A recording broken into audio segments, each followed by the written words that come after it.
Merhaba değerli seyirciler. Bugün çok değerli bir dostum, abim, yoldaşım benimle birlikte olacak. Ragıp abi, Ragıp Zarakoğlu. Kendisi hem yayıncı, hem aktivist, hem insan hakları savunucusu, hem de gazeteci. Çok değerli ödüller almış. Türkiye Gazeteciler Cemiyeti Basın Özgürlüğü Ödülü, 2007'de yine Türkiye Yayıncılar Birliği Düşünce İfade Özgürlüğü Ödülü, 2008'de Uluslararası Yayıncılar Birliği Yayınlama Özgürlüğü Ödülü, 2011'de Hagop Maghabart Yaşam Boyu Onur Madalyası, 2012'de Jerry Lider Label Uluslararası Yayınlama Özgürlük Ödülü, yine 2012'de Asur Kültür Ödülü, 2012 yine ayrımcılığa karşı İlef Evrim Alataş Ödülü. Değerli dostumuz, abimiz ve birçok konuda bize yardımcı olan, öncülük eden, gazetede profesyonelleşmemizi sağlayan bir insan. Onunla birlikte bir söyleşi yapmak bana onur veriyor. Kendisine herkesin önünde tekrar teşekkür ediyorum bize bu onuru bahşettiği için. Hocam yayınımıza hoş geldiniz. Mitani TV'ye hoş geldiniz. Hoş bulduk. Metin, buluştuğumuza çok sevindim. Epey zamandır görüşememiştik. Kısmet bugünmüş. En son yani 91 yılı diye hatırlıyorum. Evet hocam, 91 yılıydı. Yayınlamıştık. İsmail Beşikçi Hoca'nın savunmasını. Evet. Elsa ve Belge Yayınları olarak birlikte yayınlamıştık. Evet hocam. Ondan sonra işte herkesin hali malum. Evet. Ondan önce biz zaten İsmail Hoca'yla da yargılandık. Bir aydın bir örgüt Kürt sorunu. Evet. Daha sonra diğer arkadaşlarla da konuştuk. Biz dedik en iyisi bunu Ünsal'a yükleyelim. Bütün yükü Ünsal çeksin. O Ünsal Öztürk'ü de saygıyla anıyorum. Değerli bir arkadaş, değerli bir yayıncı arkadaşımız. Ayşe abla da o dönemde bizimle birlikte gene yargılandık. Zaten yargılanma Allah'ın emri artık. Ekmek peynir gibi olmuş. Türkiye'de muhalif basın oldu mu zaten, hele Kürt basını oldu mu kesin. Evet. Çocuklarla, yani arkadaşlarla hatırlıyorum, gencecik çocuklardı. Yani Evet. 91 yılında, 90 yılında. Şimdi bakıyorum, arkadaşlar ya şey oldu, kocadılar. Saçlar beyazladı. Yani televizyona falan girince de yani diyorum, ulan diyorum ya bir de şu şey yapsak yani. Şu işi bir halletsek değil mi? Değil mi? Hocam... Ya şu Kürdistan'ı ya bir kurtarsak. Evet, bu Kürdistan'ı bir kurtarsak hiç olmazsa bizim yoldaşlarımız da geleceği bir ülkesi olurdu hiç olmazsa. Yani kesinlikle ya Kürdistan kurtulamadığı için Türkiye de kurtulamıyor. Kesinlikle. Yani ben şimdi bir Türk olarak diyorum Kürdistan kurtulsun. Çünkü başka yolu yok Türk olarak kurtulmanın. Kurtulmanın başka bir çaresi yok, yolu yok. Yok. Ya biliyorsun bu Eritreliler. Evet. Etiyopya'ya karşı hep savaştı şey için, özgürlük için. Evet. Sonunda Etiyopya'yı Eritreliler kurtardı. Oradaki askeri diktatörlüğü, başkenti ele geçirdiler. Evet. Ya biz de sizden bekliyoruz artık. Yani şu Ankara'ya bir girin de yani meclise girdik tamam da yani. Valla hocam öyle bir şey ki biliyorsunuz biz yeni halk gerçeği döneminde de bütün devrimci arkadaşlarla birlikte hareket ettik. O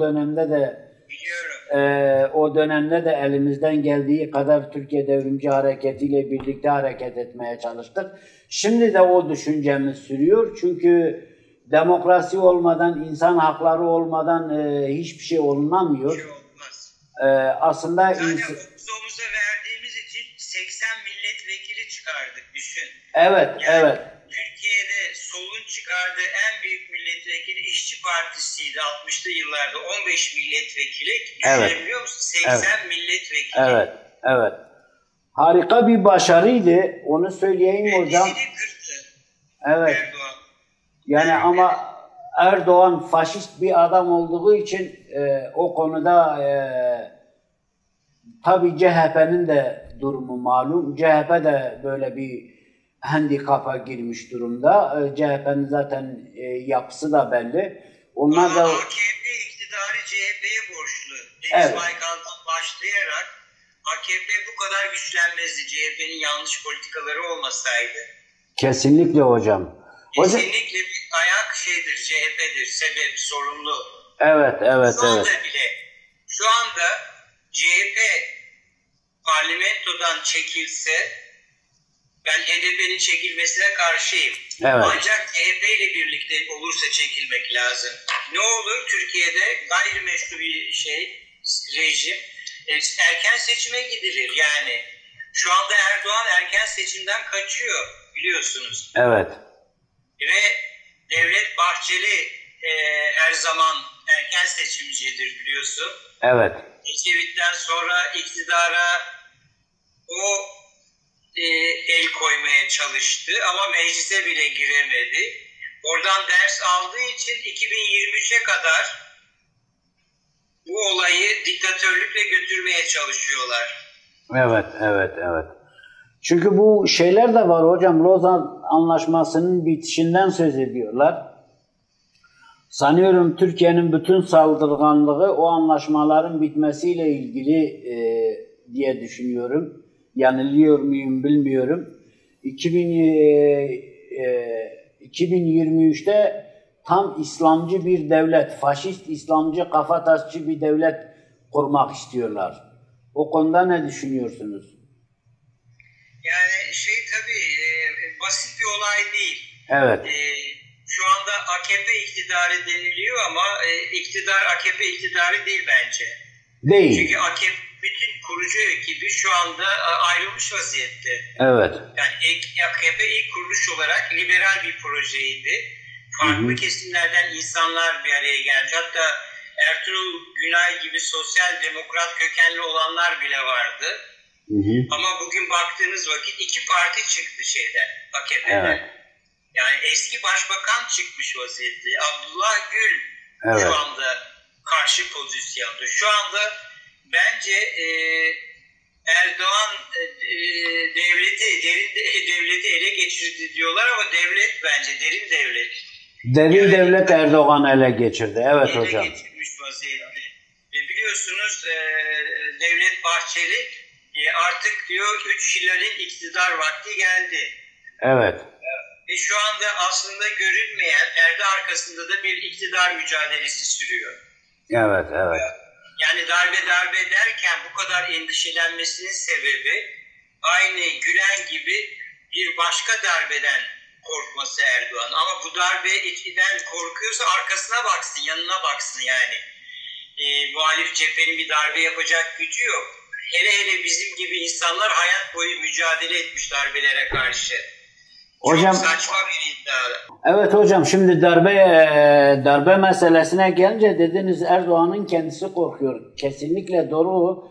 Çünkü onlar zaten 15 Temmuz'da bir darbe yaptılar kendileri. Ve şu anda anladığım kadarıyla Kızıl Elmacılar, JITEM'i, MİT'i, İT'i hepsi birlikte bir arada ve hepsi sadece Erdoğan'ı görüntü olarak öne almışlar. O şekilde bir sistem oluşturulmuşlar gibime geliyor. Siz ne diyorsunuz hocam? Evet, yani şu andaki iktidar güçlü bir ittifaka dayanıyor. Biri AKP'nin Erdoğan'ı destekleyen, ona itaat eden kesimi ki şu anda AKP'nin asıl çoğunluğu AKP'den kopmuş vaziyette, Erdoğan'dan kopmuş vaziyette. Evet. AKP'nin kalıntılarıyla MHP ve Ergenekon arasında bir ittifak söz konusu. Fakat bu da sorunlu bir ittifak. Nasıl AKP ile Gülen cemaatinin ittifakı sorunluysa bir iç çatışmaya yol açtıysa bana göre şu andaki ittifakta bir iç çatışma devam etmekte. Yani bu kadar darbe endişesinden söz edilmesinin bir sebebi de o.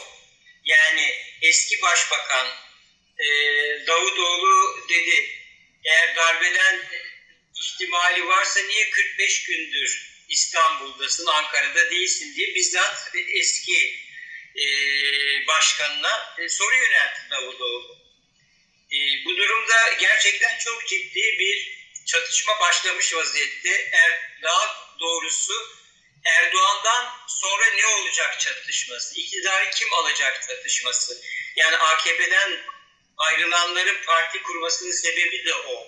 Yani şu anda Erdoğan'ın sonrası dönemin kavgaları veriliyor. Yani görünürde Erdoğan iktidarda ama şu anda daha adam yaşarken onun iktidar sonrası ne olacağının kavgası verilmeye başlanmış vaziyette. Hocam bu şunu söyleyebilir miyiz? Yani benim anladığım kadarıyla Erdoğan padişahdan oğula geçer. Onunki belki padişahdan oğula değil ama damada geçiş yapmak istiyor. Çünkü biliyorsunuz Karun kadar zengin oldular. Oğlu, kızı, karısı ki o ilk İstanbul Belediye Başkanlığı döneminde şey yapmıştı. Eğer benim bir tek şeyim var işte bu yüzüğümden fazlası olursa öyle bilin ki haram yiyorum. O harama hamuduyla yutuyor. Şimdi bana göre eski adı Türkiye Cumhuriyeti olan ama şimdi Erdoğan'ın tecavüz cumhuriyeti şimdi tam tersi babadan oğula babadan damada geçiş yapmak istiyor gibi. Yani Erdoğan'ın işte başkanlıktan anladığı bu zaten. Yani Erdoğan Amerika Birleşik Devletleri'nin başkanlık sistemine örnek almıyor. Evet. Çünkü Amerika'da başkanlık sistemi var ama aynı zamanda Temsilciler Meclisi var, Senato var. Ayrıca çok güçlü kurumlar var. Yani Dışişleri Bakanlığı ayrı bir şey, Pentagon ayrı bir şey ve bunların dengesinden oluşan bir siyasi ortam, başkanlık sistemi. Ama onun hayalindeki ne? Türkiye Cumhuriyetlerinin başkanlık sistemi. Türkiye Cumhuriyetlerdeki başkanlara baktığınız vakit 20 yıl, 30 yılı deviriyorlar. Ya da Azerbaycan'a baktığınız vakit babadan oğula geçmiş vaziyette. Yani evet. İstenen Türkiye'de bir Türkiye Cumhuriyeti kurulması. Yani Türkiye Cumhuriyeti'nin bir Türkiye Cumhuriyeti dönüştürülmesi. Evet. Yani bir yandan da şöyle bir çatışma var. Tamam ama bu asıl MHP'nin ideali. Evet. Erdoğan'a baktığınız vakit siyasi geçmişi siyasal İslam'dan geliyor. Evet. Şimdi onun kavgası veriliyor. Yani Türkiye Cumhuriyeti mi olacak 2023'te yoksa Türkiye İslam Cumhuriyeti mi olacak? Şu andaki kavganın sebebi o. Bunu biraz da sanıyorum muhalefetteki mücadele belirleyecek ama yani Türkiye'de HDP'nin dışında herhangi bir muhalefet görünmüyor şu anda. Yani şu anda HDP gerçekten tek ciddi muhalefet partisi. Çünkü İYİ Parti de bir muhalefet partisi değil. Aslında AKP de MHP'de bitmiş parti. Evet. Yani eğer bitmiş parti olmasalar niye İYİ Parti kuruldu MHP içinden? Evet. Yani MHP'nin en entelektüel aydın kesimi terk etti, İYİ Parti'yi kurdu. AK Parti'nin en entelektüel, gerçekten siyasetçi kesimi ayrıldı. İki ayrı parti kurmuş vaziyette. Evet. Yani şu anda iktidarda bulunan bir hayalet partiler koalisyon. İkisi de hayalet parti. Gerçek sosyal tabana dayanmayan. Bunun böyle devam etmesi de mümkün değil. Hele bir de koronavirüsünün sadece bırak Türkiye'yi, bütün dünya dengelerini alt üst ettiği bir dönemde hiçbir şekilde bir çıkış yapması mümkün değil. Bundan dolayı da çok saldırganlar. Yani çok korkuyorlar, çok saldırganlar. Bu da bir paranoya içinde olduklarını gösteriyor. Bu bakımdan da Türkiye'deki yurttaşların çok uyanık olması gerekiyor. Yani şimdi Menderes fobisi var. Evet. O kadar dert ediyor. Peki kardeşim sen Menderes fobisi varsa demek ki hayat boyu bu korkuyla yaşamışlar. Yani bir yandan hem siyaset yapacaksın bir yandan da beni Menderes gibi asarlar mı? Ondan sonra da ne oluyorsun? Tabii bu sefer derin devlete teslim oluyorsun o korkuyla. Evet. Şimdi hocam işin ilginç yanı hem kendisi darbeyle şey yapıyor. Mesela biliyorsunuz. Kendisi karşı darbe yaptı. Kendisi yani karşı darbe, evet. Aptalca darbe girişimi Gülen cemaatinin ve bazı Amerikancı subay grupları birlikte yaptı. Evet. Ama o darbe şeyi bile tartışmalı. Provoke edilmiş bir darbe girişimi bence. Evet, yani, doğru diyorsunuz. Çünkü hocam, bu Allah'ın lütfu diye nitelendi daha sonra. Çünkü Türkiye'de diktatöryal bir sistemi, otoriter bir sistemin kurulmasını mümkün kıldı. Aynı zamanda gayrimeşru bir başkanlık sisteminin geçilmesini, ki o da tartışmalı. Yani başkanlık rejiminin onaylandığı seçimler de tartışmalı. Evet. Tabii Yüksek Seçim Kurulu gibi kurumların da ne kadar çökmüş olduğunu görmüş oluyoruz. Zaten valla seçimleri de hırsızlıkla götürüyorlar. Paraları da hırsızlıkla götürüyorlar. Yani ona rağmen düşünün bu yerel seçimlerde gerçek kazananı bence HDP oldu. Evet. Ağır baskı, tutuklama ve şu anda yani eğer Menderes'e benzetilecekse, Demokrat Parti'ye benzetilecekse tek parti HDP'dir. Çünkü şu anda nasıl askeri diktatörlük Demokrat Parti milletvekillerini hepsini hapsetti Yassıada toplama kampında. Şu anda Türkiye'de bir tek her yerinde Yassıada toplama kampı var ve HDP'li milletvekilleri bunu en son biliyorsunuz 2 tane milletvekili daha şey yapıldı. Evet, Leyla Güven'le. Belediye başkanları şu anda cezaevinde. Daha da önemlisi halkın iradesini temsil eden belediye il meclisleri üyeleri, il idare meclisi üyeleri, bunlar da cezaevlerinde. Bu zaman demokrasiden nasıl bahsedebiliriz? Yani şu anda yapılanlar 27 Mayıs juntasının Demokrat Parti milletvekillerinin yaptığından farkı yok. Kesinlikle hocam, o konuda katılıyorum. Evet. Yalan, Türkiye'de bir yalan. Kimse ne tarihi biliyor ne de demokrasi iyi biliyor, hiçbir şey bilmiyor. Sadece otoriterlik, sadece çıkar, sadece birbirini kullanma. Bir Bizans tarihçisi vardır. Evet. Propius diye. Onun Vakanüvis'ti, resmi tarihini yazıyordu Bizans İmparatorluğu'nun. Bir de onun yazdığı gizli tarih vardır. Tavsiye ederim okumanızı. Olur hocam. Yani Bizans'ın gizli tarihi. Aslında Bizans ölmedi. Yani orada okuduğunuz vakit bütün bu karakterleri görüyorsunuz. Tansu Çiller'i de görüyorsunuz. Erdoğan'ı da görüyorsunuz. Hepsi mevcut. Evet. Ve tabii askerleri de görüyorsunuz. Çünkü her imparatorluk gibi Bizans'ta askeriyeye dayanıyordu. Maalesef Türkiye'nin böyle bir geleneği de var. Yani Bizans'tan gelme bir geleneği var. Zaten hocam tarihe baktığınız zaman siz aynı zamanda tarihi de çok iyi biliyorsunuz. Tarihçi bir hocamısınız. Yani bir Bizans sadece Osmanlı Bizans'ın sadece isim değişmiş halidir.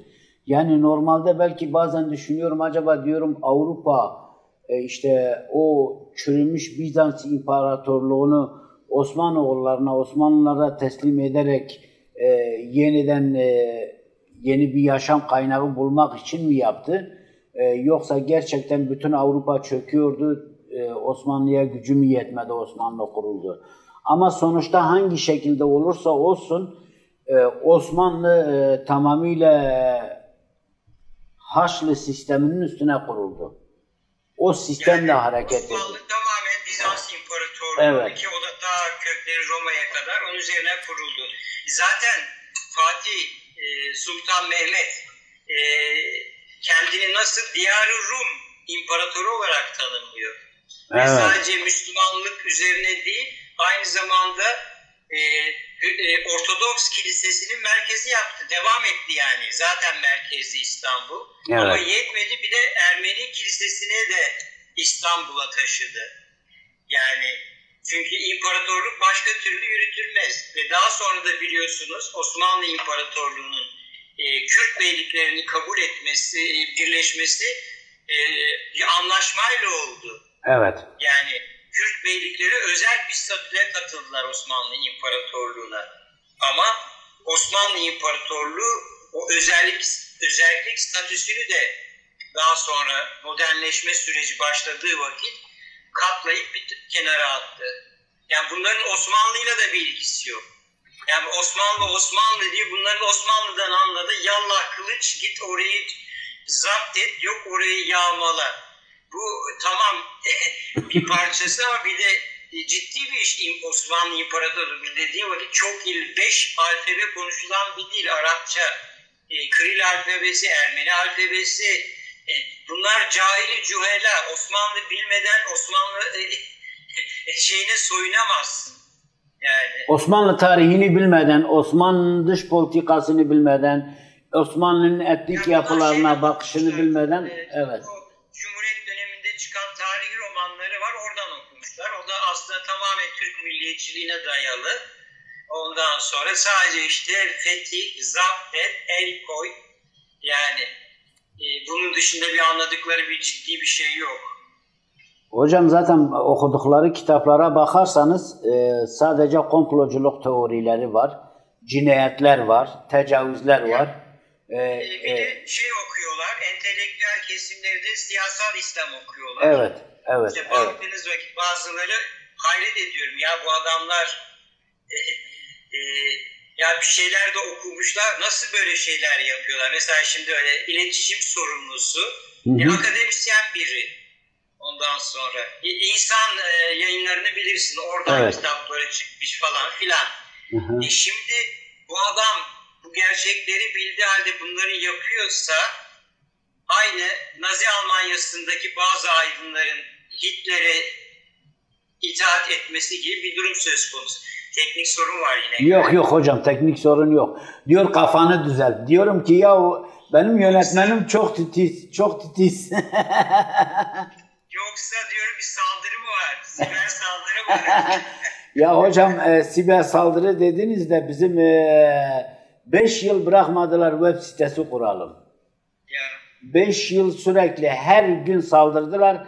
En son bizden $4.000 istediler sadece siteyi korumak için. Yani böyle bir şey burada da, Kanada'da da, Amerika'da da, Avrupa'da da hiçbir aydın rahat değil bu anlamıyla. Yani sürekli bir şey yapıyorlar. Yani burası için de işte söylüyorlar ve işte ilişkide olduğumuz insanlara gidiyorlar, işte bunlarla şey yapmayın, Türkiye ile ticaret yapıyorsanız farklı olur. Şimdi tabii birinci hedefleri görünüşte Fethullah Gülen var.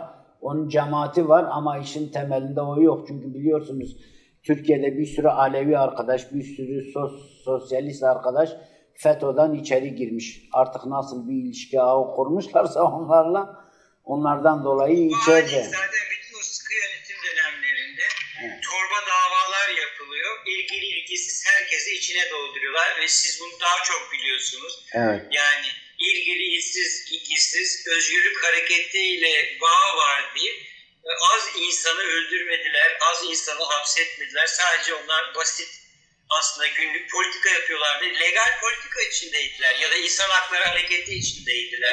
Evet.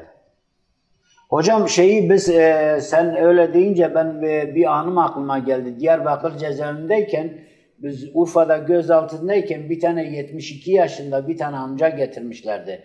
Ben o zaman yakalandığımda 15 yaşındaydım. Getirdiler. Biz dedik amca seni ne için getirdiler? Hani bizi getirdikleri sebep belli de dedi oğlum dedi bu apocular dedi Esensport'la benim tarlamda geçmişler, beni onun için getirdiler. Ya dedi Allah için kondra yok muydu bunlara? Ben bilseydim bir tane kondra alacaktım. Esensport'la geçeni biliyorlar. Geçtiği zaman biliyorlar ki bunlar apocudur. Şimdi Türkiye'de de artık olay o. Hocam bir de sizin hakkınızda yine dava açtılar. Gerçi sizin hakkınızda artık açılan davaların sayısı yok. Bu özellikle İstanbul Cumhuriyet Başsavcılığı Terör ve Organize Suçlar Soruşturma Bürosu'nun Erdoğan'ı İletişim Başkanı Fahrettin Altan suç duyurusunda bulundu sizin için. Darbeyi ima ediyorsunuz diye. Bu Menderes'le ilgili yazdığınız yazıyla ilgili, Demokrat Parti ile ilgili yazdığı yazıyla ilgili ciddi bir tehdit yaptılar aynı zamanda. Niye bunu yaptılar tam bu dönemde? İşte o yazı tam nasıra basan bir yazı oldu. Ben onun için bahsettim zaten. Bir iktidar kavgası var. Evet. Bir darbe korkusu var. Bir de bunu kullanarak, sömürerek olmasa bile böyle bir şey, otoriter yeni özgürlükleri kısıtlayıcı kararları gündeme getirmek var. Darbe tehlikesi var değil. Örneğin Doğu Perinçek biliyorsunuz HDP'nin kapatılması için başvuruda bulundu. Evet. Şeyden sonra 2 milletvekilinin bulunmasından sonra bu son derece utanç verici bir şey. Yani sözde AKP şeye karşı geldi değil mi? Siyasi partilerin kapatılması şeyi bitsin artık diyerek. Bu konuda anayasal değişiklikler yapıldı. Şimdi bunu yapmaları bir defa kendi kendilerine bir şey yani şey gibi oluyor. Kendi kendini inkar hocam. Geçtim, benden sonrakisi ne olursa olsun. Evet. Zaten demokrasiye diye yorumlamıştı kendisi de. Yani binilecek bir otobüstür belli bir noktaya kadar. Ama bu Nazi Almanya'sında da öyleydi. Yani demokrasi işte Hitler'i iktidara getirmeyi sağlayacak bir otobüstü ve Hitler %33 oyla geldi. Evet yani hocam. Gelmedi. Kesinlikle. Halkın çoğunluğuyla ve Alman halkı 1939'da bile bir savaşa karşıydı. Yeni bir savaş macerasına çok bedel ödediği için. O yüzden savaş başlarken Alman askerlerine Polonya kıyafeti girdiler ve onlar saldırdı deyip o garibanlar da tabii öldürüldü Alman oldukları halde. Ve Alman halkı ne okudu? Polonya Almanya'ya saldırdı diye okudu 1939 yılında. Şimdi aynı yalan mekanizması Türkiye'de işletiyor maalesef. Evet. Bu çok tehlikeli Türkiye'nin bütün yurttaşları açısından. Bu sistem ve aynı Hitler Nazi Almanya'sının propaganda mekanizması, basının tek sesleşmesi, troller, belli bir propaganda yönteminin yürütülmesi, bunlar çok pervasızca yürütülüyor ve bu açıdan Türkiye'de sadece Kürtler değil, onlar hayat boyu zaten 100 yıldır tehdit altındalar. Bütün Türkiye yurttaşları bence ciddi olarak düşünmeleri gerekiyor, ciddi bir tehdit altındalar.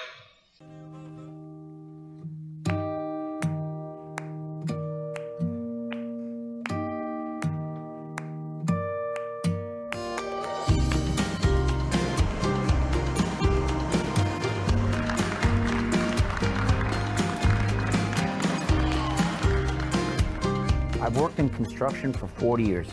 I am, and always will be, LiUNA.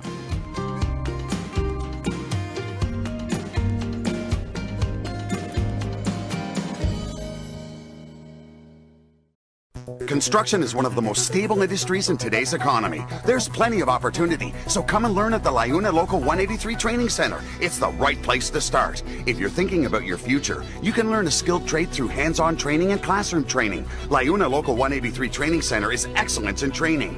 All apprenticeship programs are registered with the Ontario Ministry of Training Colleges and Universities. Become an apprentice and learn new skills which will open the doors to a rewarding career. Visit 183training.com.